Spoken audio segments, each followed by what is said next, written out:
सब भैया बहनी, दीदी दाई मनला जौहर, श्री भूपेश बघेल जी, सुश्री कुमारी शैलजा जी, श्री चरणदास महंत जी, श्री टी.एस. सिंहदेव जी, श्री दीपक बैद जी, श्रीमती फूलो देवी नेताम जी, श्री कवासी लखमा जी, श्री राजेश तिवारी जी, श्री लखेश्वर बघेल जी, श्रीमती सुभद्रा सलाम जी, आप सबका भी आज इस सभा में बहुत बहुत स्वागत। कांग्रेस के सभी नेतागण, सरकार के सभी मंत्रीगण, मेरे कार्यकर्ता बहनों और भाइयों, आप सबका भी इस सभा में बहुत बहुत स्वागत। यहाँ मौजूद सभी सरपंच, पार्षद, जिला पंचायत सदस्य, अध्यक्ष और महापौर, विधायक, मंत्री, सभी का बहुत बहुत स्वागत। आप सबको बहुत बहुत नमस्कार। माँ कांकेश्वरी जी की जय, माँ शिवानी जी की जय, छत्तीसगढ़ महतारी जी की जय। आज यहाँ खड़े हुए हमें उन महापुरुषों की याद आती है जिन्होंने हमारी आजादी की लड़ाई लड़ी।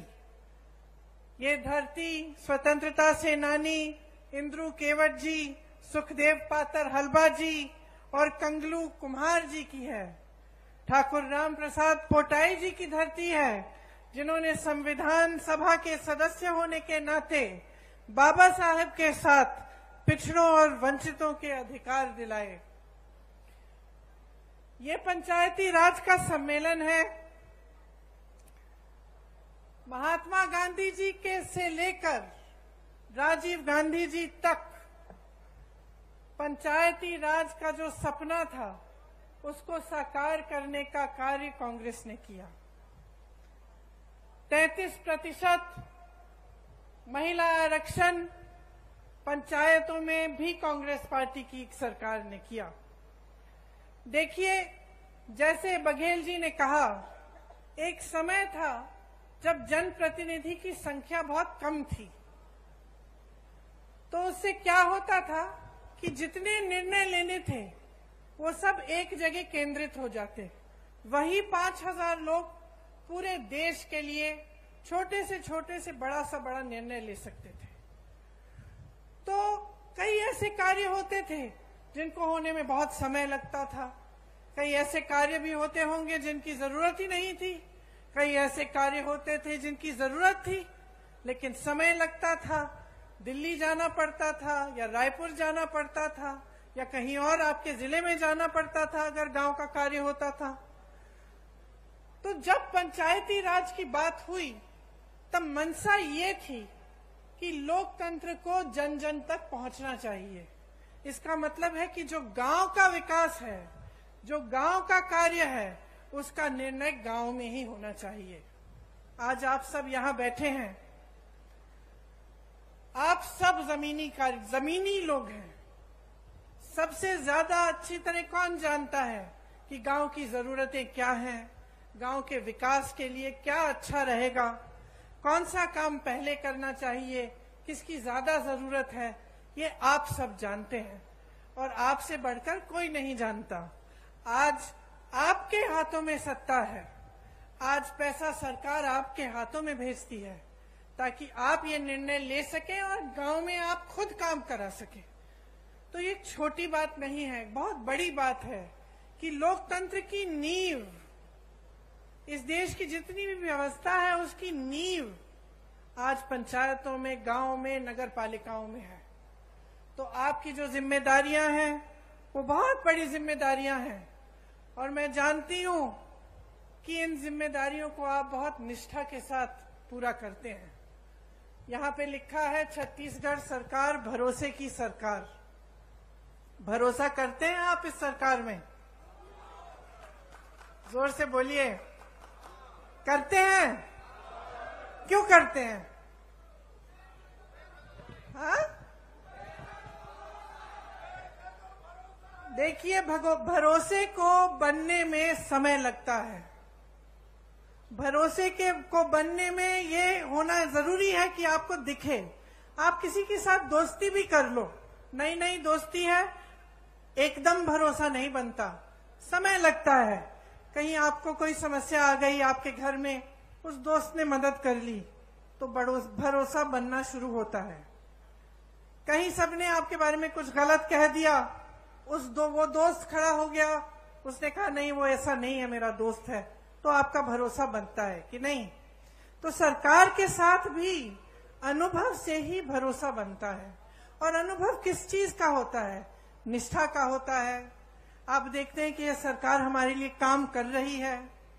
क्या इस सरकार के लिए जनता सर्वोपरि है कि नहीं? क्या इस सरकार में ऐसे मंत्री हैं, ऐसे लोग हैं जो सबसे पहले अपना फायदा देखते हैं या सबसे पहले जनता का फायदा देखते हैं? और जब आपको अपने अनुभव से पता चलता है कि हाँ हमारे गांव में काम हो रहा है, हमारे नगर में काम हो रहा है, प्रदेश का निर्माण हो रहा है, हमारी कोई समस्या होती है उसके हल के लिए कार्य हो रहा है, तभी आपका सरकार में भरोसा बनता है।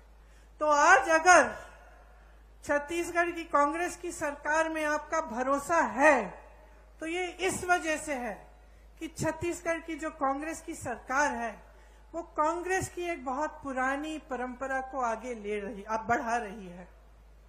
कैसे? आप तो जानते ही हैं कि मेरे परिवार का आपके साथ एक बहुत पुराना रिश्ता है।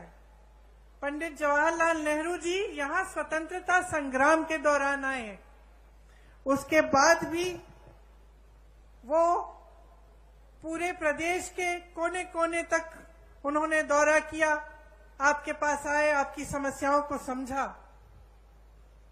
इंदिरा जी 1972 में बस्तर में आई थी, शायद आपने भी एक फोटो देखी हुई होगी जिसमें वो नाच रही हैं कुछ आदिवासी बहनों के साथ। तो आपको याद है कि मेरे पिता और मेरी माता जी भी काफी बार बस्तर आए, आपके घरों में गए, गांव में गए, आपकी समस्याओं को समझने की उन्होंने कोशिश की। और सिर्फ मेरे परिवार के सदस्यों ने नहीं, लेकिन कांग्रेस के जितने भी नेता रहे उन्होंने हमेशा ये प्रयास किया कि आपको समझें, आपकी समस्याओं को समझें और गहरी तरह से उनको सुलझाने की कोशिश करें। इसीलिए आपका भरोसा, आपका रिश्ता मेरे परिवार के सदस्यों से बना, कांग्रेस पार्टी से बना और आज कांग्रेस की सरकार से बना है। आपको पता नहीं होगा शायद कि जब मेरी दादी इंदिरा जी यहाँ आई थी तब स्वामी आत्मानंद जी से उन्होंने कहा था कि हम यहाँ का विकास कराएंगे और यहाँ के बच्चों को शिक्षित कराएंगे। तो आप ये इस बात का मिसाल कि कांग्रेस पार्टी की पुरानी परंपरा को आज कायम रखने का काम हमारी सरकार कर रही है, यही मिसाल है कि इंदिरा जी ने उस समय कहा था, भूपेश बघेल जी आज कर रहे हैं। स्वामी आत्मानंद जी के नाम से जिले जिले में नए विद्यालय खोले हैं। यहाँ मैं स्टॉल में गई तो मैं कुछ बच्चों से मिली, कितना गर्व होता है, मुझे गर्व होता है, आपको तो और भी गर्व होता होगा कि यहाँ के बच्चे पढ़ाई कर रहे हैं, आगे बढ़ रहे हैं। किसी ने नीट की परीक्षा पास की है, किसी ने जी की परीक्षा पास की है। तो आपको कितना गर्व होगा कि आज जो आपके प्रदेश में सरकार है वो आपको आगे बढ़ाने का काम कर रही है। आज बस्तर एक अंतर्राष्ट्रीय नाम बन गया है, ब्रांड बन गया है। यहाँ एक मॉडल बना है मिलेट प्रोसेसिंग प्लांट का। ये एशिया का सबसे बड़ा मिलेट प्रोसेसिंग प्लांट है। और इसमें विजन देखिए, ये बात देखिए कि ये बहुत आधुनिक चीज है एक तरह से, क्योंकि आजकल ये बात बहुत चल रही है कि जैसे मिलेट के जो पदार्थ हैं वो सेहत के लिए बहुत अच्छे हैं। पूरी दुनिया भर में लोग इसकी डिमांड कर रहे हैं और एशिया में सबसे बड़ा प्लांट कहाँ है? यहाँ बस्तर में है। कोदो, कुटकी, रागी और ज्वार की खेती यहाँ पे किसानों की आय बढ़ा रही है। बस्तर एक पर्यटन स्थल बन गया है जहाँ देश भर से लोग आते हैं आपकी प्रकृति की सुंदरता को देखने के लिए।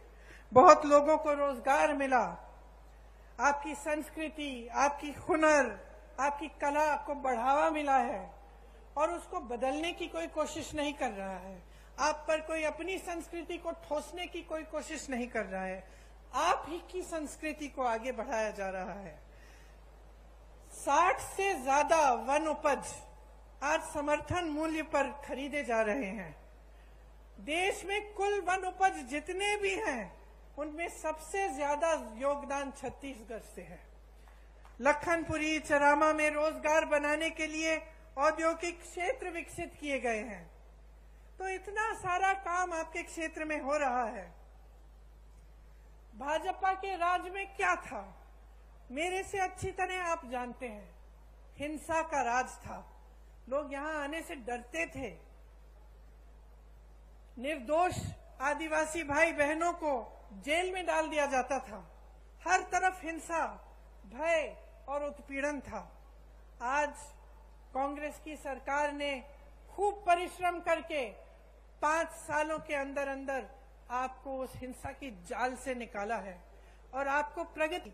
इसीलिए आज भी उनके गुजर जाने के 30 साल से ज्यादा गुजर गए, लेकिन आज भी आप उनकी याद करते हैं और उन पर आज भी भरोसा है। बघेल जी की सरकार पर भी इसी तरह से आपका भरोसा है, क्योंकि उन्होंने गरीबों के लिए, पिछड़ों के लिए, आदिवासियों के लिए, भाई बहनों के लिए इतना काम करके आपको दिखाया है। आप जानते हैं कि गांव में मनरेगा लाने वाली भी कांग्रेस पार्टी थी और यह आपका सौभाग्य है कि कांग्रेस की सरकार है आपके प्रदेश में, तो इन चीजों पर रोक नहीं है। कल मैं मध्य प्रदेश में थी और मुझे बताया गया कि मध्य प्रदेश में पंचायतों की जो सत्ता है, पंचायतों को जो पैसा मिलता है, उसमें काफी रोक आया है, काफी कम हो चुका है और काफी पंचायतों की शक्ति को कम किया गया है। तो यहाँ कांग्रेस की सरकार है, आपको मजबूत बनाने का काम किया जाता है। हर फैसला आपकी मजबूती के लिए लिया जाता है। आज आपके प्रदेश की चर्चा पूरे देश भर में है। सब छत्तीसगढ़ की तरफ देखते हैं कि कितना काम यहाँ हो रहा है और कितनी तेजी से आप विकसित हो रहे हैं। आपका मान सम्मान देश दुनिया में बढ़ाया गया है। सबसे बड़ी खुशी की बात यह है कि यहाँ विकास हर गांव में हो रहा है, किसान मजबूत हो रहा है, यहाँ का किसान खुश है। बाकी प्रदेशों में हम जाते हैं तो दुखी हैं किसान, त्रस्त हैं, परेशान हैं। यहाँ आते हैं तो किसान खुश हैं। और जितने भी ये कार्य हो रहे हैं, सबसे बड़ी बात तो ये है और खुशी की बात ये है कि ये स्थानीय निकायों के माध्यम से लागू हो रहे हैं। इसमें धरातल और लोकतंत्र मजबूत हो रहा है। आम जनता के हाथों में शक्ति दी जा रही है और सत्ता आपके हाथों में रहेगी। जबकि पूरे देश भर में जहां जहां भाजपा की सरकारें हैं वहां ऐसा नहीं है। वहां पंचायतों का वित्तीय अधिकार भी कम हो रहा है। मौजूदा छत्तीस सरकार ने पेशा कानून पास करके पंचायत प्रतिनिधियों को और भी मजबूत बनाया। ये आप सब अच्छी तरह से जानते हैं।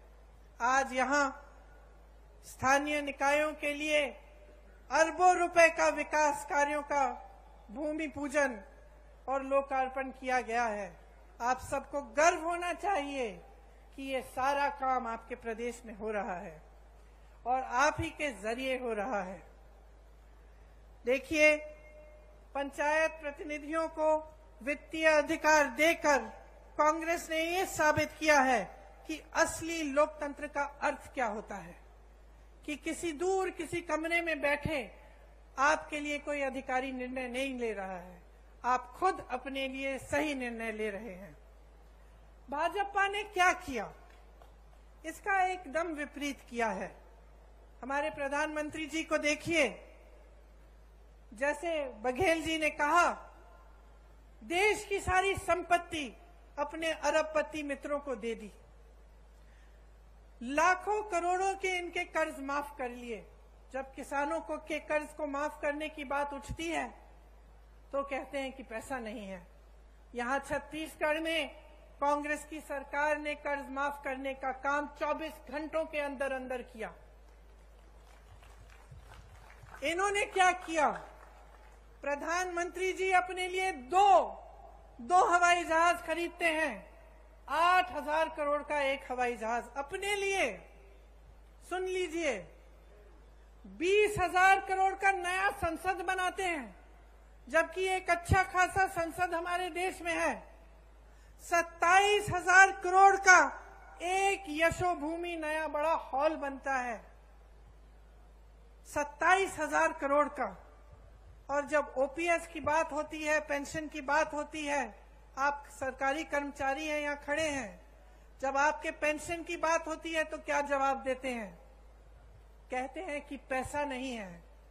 तो अपनी शान बढ़ाने के लिए, अपनी आन बान शान बढ़ाने के लिए, बड़ी बड़ी इमारतों को बनाने के लिए पैसा है। अपने उद्योगपति दोस्तों के कर्ज माफ करने के लिए पैसा है। अपनी देश की संपत्ति को अपने उद्योगपति दोस्तों को सौंप सकते हैं, लेकिन आपका पेंशन नहीं दे सकते, जो आपकी मांग है। आज छत्तीसगढ़ की सरकार आपको पुराना पेंशन दे रही है, क्योंकि जब नीयत सही होती है तो जो जनता के लिए अच्छा होता है वो सरकार करती है। देश का किसान आज मात्र 27 रुपए एक दिन में कमाता है। सुन लीजिए, आप यहां किसान बैठे हैं, यहां आपकी सरकार आपकी सहायता करती है, बिजली पानी सुविधाएं आपको मिलती हैं। देश भर में किसानों को मजबूत करने के बजाय किसानों की कमर तोड़ी गई है। आज देश भर में किसान एक दिन में 27 रुपए कमाता है। और अडानी जी, जिसका जिक्र आपने किया, बड़े बड़े उद्योगपति कितना कमाते हैं बताओ? 1600 करोड़ रुपए एक दिन में एक आदमी कमा रहा है। 1600 करोड़ रुपए एक दिन में वो कमा रहा है। 27 रुपए आप कमा रहे हैं। आपकी संपत्ति उसको दी जाती है, जब आपका नंबर आता है तो कहते हैं पैसा नहीं है। ये सरकार चल रही है इस देश में। आप क्या अपने प्रदेश में भी ऐसी सरकार चाहते हैं? क्या आप अपने प्रदेश में एक ऐसे मुख्यमंत्री को लाएंगे जो सबसे पहले अपने लिए सारी संपत्ति बटोरने का काम करेगा और आपके हाथों में कुछ नहीं देगा?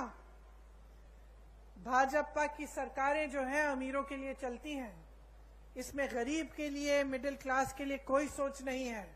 चाहे पेंशन की बात करें, चाहे आप जाति जनगणना की बात करें, मौन हो जाते हैं, कुछ कहते नहीं हैं। आपका ध्यान इधर उधर भटकाने की कोशिश करते हैं।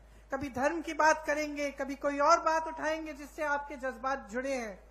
लेकिन जब सही बात आती है, जिससे आपके अधिकार बनेंगे, जिससे आप मजबूत बनेंगे, तो मौन हो जाते हैं। इनसे पूछिए क्यों नहीं कर रहे हैं जाति जनगणना।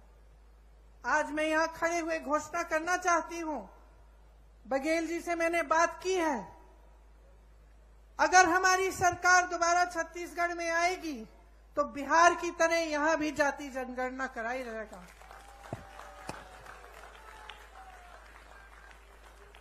बिहार में आपने देखा है, बिहार में आंकड़े आपने देखे हैं, 84% ओबीसी, एससी, एसटी के लोग हैं। मैं आपसे आज पूछना चाहती हूं कि बड़े बड़े पोस्ट में, बड़े बड़े अधिकारियों के जहां जहां सत्ता है, वहां क्या 84% ओबीसी, एससी, एसटी के लोग हैं? जवाब दीजिए, हैं?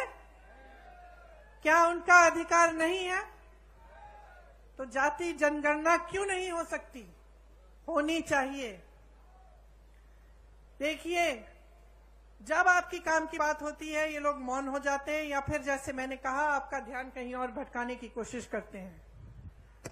इन्होंने जितनी महंगाई इस देश में बढ़ाई है, वो मेरी बहनें जो यहां बैठी हैं वो बहुत अच्छी तरह समझती हैं, क्योंकि पूरे समाज परिवार का बोझ उठाती हैं। आप चाहती हैं कि आपके बच्चे बड़े हों, पढ़े लिखें। जब आप स्कूल की फीस भरने जाती है कितनी मुश्किल होती है आपके लिए, जब आपको उनकी वर्दी खरीदनी पड़ती है, उनकी किताबें खरीदनी पड़ती हैं, उनके लिए कोई नए कपड़े लेने पड़ते हैं, जूते लेने पड़ते हैं, सब पे जीएसटी टैक्स लग जाता है। सब पे केंद्र सरकार ने टैक्स लगाया है और उसका दाम बढ़ा दिया है। टैक्स आप दे रहे हैं और मौज उनके उद्योगपति दोस्त कर रहे हैं।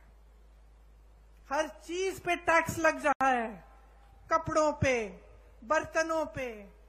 जो आप जाके आप सब्जियां खरीदते हैं वो भी महंगी हो गई हैं, तेल महंगी हो गई है। गैस के सिलेंडर को देखिए, इनका कहना है कि हम राशन आपको मुफ्त दे रहे हैं, लेकिन मैं इनकी राज बताती हूं आपको। आज कांग्रेस की सरकार में आपको 60 रुपए का राशन मिलता था कि नहीं मिलता था? आपको याद है? आपको 60 रुपए देने पड़ते थे, आपको राशन मिलता था। उस समय किसी को याद है कि सिलेंडर का क्या दाम था? 425 रुपए था। 425 रुपए का सिलेंडर था, 60 रुपए का आपको राशन मिलता था। तो 485 रुपए में आपको राशन भी मिल जाता था, आपको सिलेंडर भी मिल जाता था। ये सही है कि नहीं बहने? सही है। अब इन्होंने कह दिया कि हम राशन मुफ्त दे रहे हैं, बहुत अच्छा। सिलेंडर कितने का दे रहे हैं? 1125 रुपए से 1200 रुपए में। समझ रहे हैं आप कि आपके साथ कितना बड़ा धोखा हो रहा है? आपको कहा जा रहा है कि आपको राशन मुफ्त मिल रहा है, लेकिन जितना राशन का दाम पहली सरकार को आप जितना राशन के लिए देते थे उससे कहीं ज्यादा सिलेंडर का है।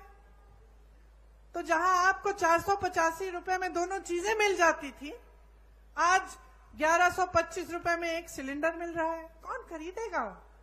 अरे इनके उद्योगपति दोस्त आपके घर आके आपके लिए सिलेंडर खरीदेंगे? जहां जहां रोजगार का मौका था इन्होंने खत्म कर दिया। नौकरियां मिलती थी, रोजगार मिलता था पीएसयू से। इसीलिए पंडित जवाहरलाल नेहरू का जो नजरिया था उस समय कि बड़े बड़े पीएसयू बनाए ताकि जनता को रोजगार मिले, आज वो पीएसयू बिक गए हैं, निजी बन गए हैं। उसमें ना आरक्षण मिलेगा और ना रोजगार मिलेगा। आपको खेती किसानी से रोजगार मिलते थे और पूरे देश भर में किसान को इतना कमजोर बना दिया है कि वो बेचारा कमा नहीं पा रहा है। डीजल में जीएसटी, पेट्रोल में जीएसटी, खाद महंगी, सब चीज महंगा, गुजारा नहीं हो रहा किसानों का। और तीसरी जगह जहां से रोजगार बनते थे, छोटे छोटे उद्योग, जैसे आप दुकान, छोटी राशन की दुकानें, छोटे उद्योग जो हर जगह, हर जिले में, हर छोटे छोटे शहर में होते थे, नोटबंदी को लेकर, जीएसटी को लेकर वो भी बंद हो रहे हैं सारे। तो रोजगार देंगे कहां से ये लोग? इनको कोई दिलचस्पी नहीं है आपकी भलाई में। ये सिर्फ चाहते हैं कि सारी देश की संपत्ति इनके बड़े बड़े उद्योगपति दोस्तों को मिल जाए ताकि उनके जरिए उनकी पार्टी में डाला जाए और चुनाव पे वो पैसे फेंक फेंक के चुनाव जीत सके। ये उनका मकसद है, सत्ता में रहना। और जो नेता सिर्फ सत्ता में रहना चाहता है और वो ये नहीं समझता कि सत्ता देने वाली पब्लिक है, तो वो नेता पब्लिक की भलाई कभी नहीं कर सकता। आज बघेल जी ने कहा कि यहां पे प्रधानमंत्री जी आकर कहते हैं कि अगर देश भर में धान खरीदी का सबसे ज्यादा यहां पे दाम मिलता है तो उनकी बदौलत है। अब बताइए, ये जब प्रदेश सरकार काम करती है तो उसका श्रेय भी लेना चाहते हैं। इससे उनकी नीयत दिखती है। मैं उत्तर प्रदेश से आती हूं, मैं इनसे पूछना चाहती हूं, बनारस में धान खरीद का क्या दाम है? बनारस तो इन्हीं की जगह है, वहीं से चुनाव लड़ते हैं। क्या वहां पे दे रहे हैं जितना यहां छत्तीसगढ़ में मिल रहा है आपको धान के लिए? मैं पूछना चाहती हूं कि उत्तर प्रदेश में 1200-1400 का दाम क्यों मिल रहा है? फिर अगर आप ही देने वाले हैं तो सबसे पहले तो अपनी जगह दीजिए ना बनारस में। जगह जगह जाके प्रधानमंत्री जी कहते हैं कि मेरा गारंटी, मोदी का गारंटी। और दुनिया क्या कहे दुनिया इस मोदी जी के गारंटी का, कि जब आपने 15 लाख का गारंटी दिया था, हमारे खाते तो आज तक खाली हैं। ये आपका गारंटी क्या है? आपने कहा था कि आप करोड़ों रोजगार देंगे, क्या हुआ? तमाम नौजवान बेरोजगार खड़े हैं आपके केंद्र सरकार में, इतने पद खाली हैं, आपने भरे ही नहीं। कहां गई आपकी गारंटी? कौन सी खोखली गारंटी है? आपने कहा था बेरोजगारी को मिटाएंगे, आज 45 साल में सबसे ज्यादा बेरोजगारी हमारे देश में आपकी बदौलत है। जब आपसे सवाल पूछे जाते हैं तब आप कोई नई गारंटी निकाल देते हैं। ये ऐसी बात है कि आप जब दुकान में जाते हैं और कुछ खरीदते हैं, दुकानदार आपको चाइना माल दे देता है, कहता है कि इसकी 10 साल की गारंटी है। घर जाते हो 10 दिन में टूट जाता है। यही है खोखली गारंटी मोदी जी की, कोई गारंटी नहीं है। ये जो भरोसा लिखा है ना, ये भरोसा टूट गया है इनमें। पूरा देश देख रहा है, आपका प्रदेश देख रहा है, देश देख रहा है कि जो मुंह से निकलता है वो जमीन पे काम कभी उतरता नहीं है इनका। कुछ कुछ कहते रहते हैं, लेकिन जब कार्य करने का काम होता है, विकास करने का काम होता है, तो क्या होता है? बड़ी बड़ी इमारतें बनती हैं, नया संसद बन रहा है 20,000 करोड़ का, हॉल बन रहे हैं 27,000 करोड़ के, लेकिन आपका विकास नहीं हो रहा है। आपके पैसे, आपकी संपत्ति आपसे छीनी जा रही है, गरीबों से छीन कर अमीरों को दी जा रही है, बड़े बड़े उद्योगपतियों को सींचा जा रहा है, और ये आपकी संपत्ति है। इसलिए आज यहां खड़े होकर मैं आपसे कहना चाहती हूं कि एकदम जागरूक बन जाओ। यहां जो प्रदेश में सरकार चली है उसने आपके लिए काम किया है, और सबसे बड़ा काम जो किया है कांग्रेस की सरकार ने, वो आपकी संपत्ति दोबारा आपके हाथों में डालने का काम किया है, आपसे छीना नहीं है। जो आपका अधिकार था वो आपको वापस दिया है, जो आपकी संपत्ति है वो आपके हाथों में डाली है। 5 सालों में लगभग 2 लाख करोड़ रुपए जनता के हाथों में गए हैं छत्तीसगढ़ में। यहाँ के 40 लाख लोग गरीबी रेखा से बाहर आए हैं 5 सालों में। गढ़बो नवा छत्तीसगढ़ के नारे के साथ किसानों, गरीबों, आदिवासियों और छत्तीसगढ़ महतारी को मजबूत करने के लिए योजनाएं बनी हैं। गोठान समितियों से लाखों को रोजगार मिला है। यहाँ आप भी जब खत्म करेंगे जाके देखिए, गर्व होता है इस काम को देखकर। जहां जितने भी उत्तर भारत में इतनी बड़ी समस्या बन गई है आवारा पशुओं की, उत्तर प्रदेश की हूं, मैंने आपसे कहा, वहां आप देखिए, जहां देखेंगे वहां आवारा पशु खेती खा रही है।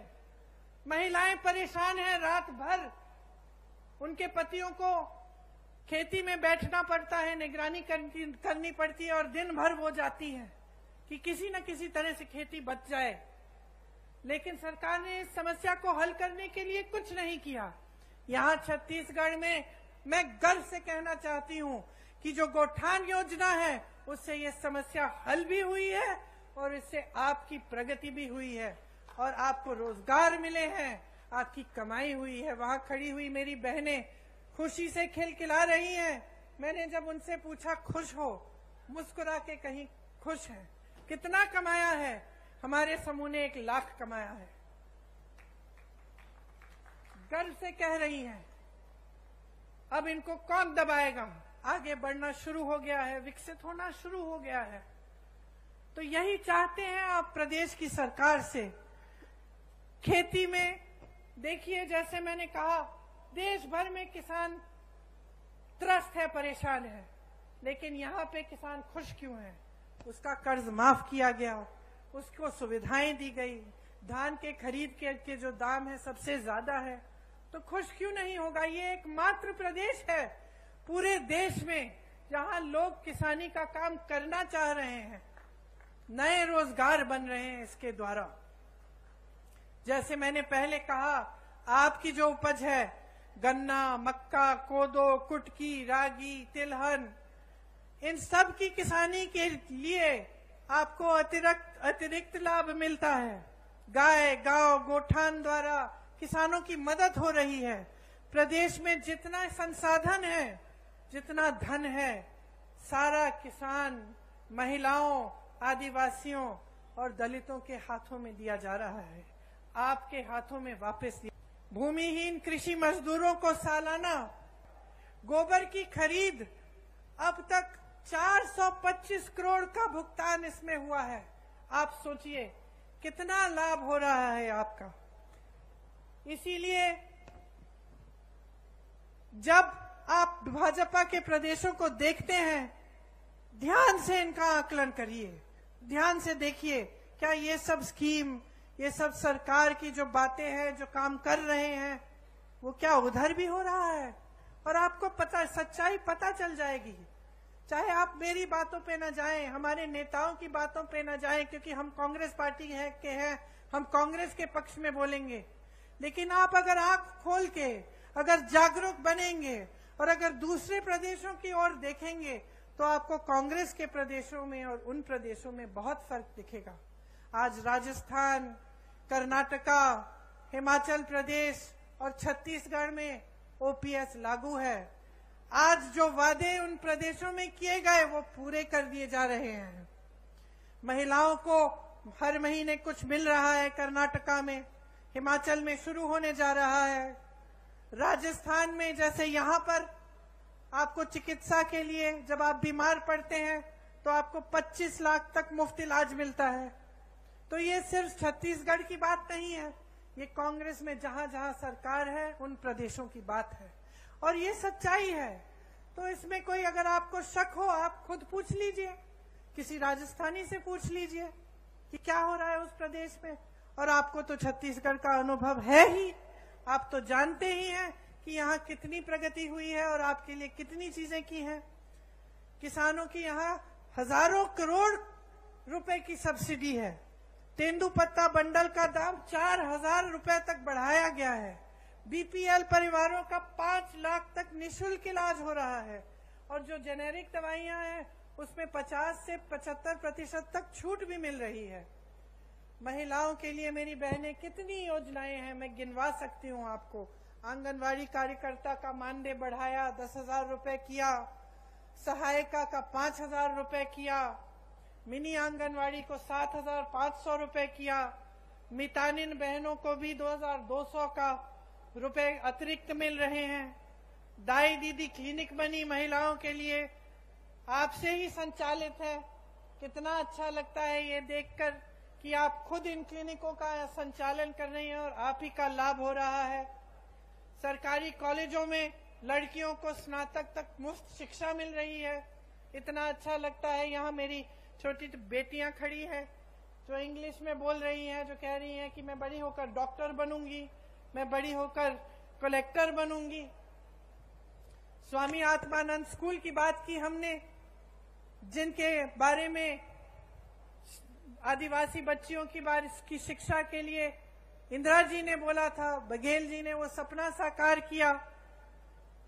ऐसी 50% महिलाओं के लिए उसमें आरक्षण है। स्वयं सहायता समूह का करोड़ों का कर्ज माफ किया और करोड़ों की कमाई भी होगी जब इस तरह के कार्य किए जाते हैं उनके लिए। तो इस तरह की तमाम स्कीमें हैं जो सिर्फ आपके लिए, आपके हाथों में सत्ता, आपके हाथों में आपकी संपत्ति देने के लिए बनाई जा रही हैं।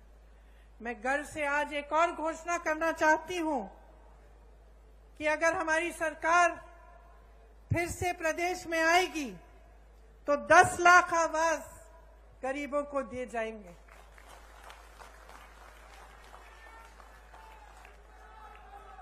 छत्तीसगढ़ का जो मॉडल है वो एक ऐसा विकास का मॉडल है जिसमें ग्रामीण अर्थव्यवस्था को मजबूत किया जा रहा है। ग्रामीणों के जेब में पैसा डाला जा रहा है। ग्रामीण रोजगार बढ़ाया जा रहा है। यहां से पलायन की जरूरत ही नहीं पड़ेगी।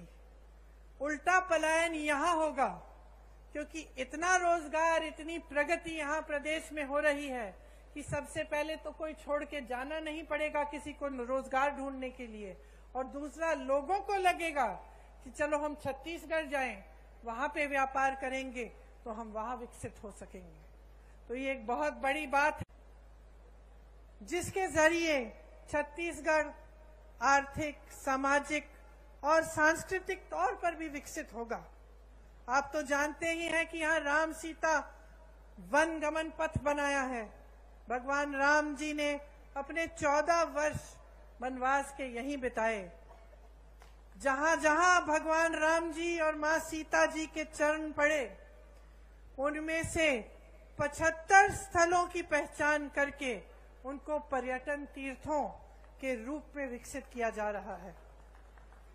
तो ये सारी बातें मैंने आपको बताई हैं, लेकिन मैं जानती हूं कि इनका अनुभव आपको है।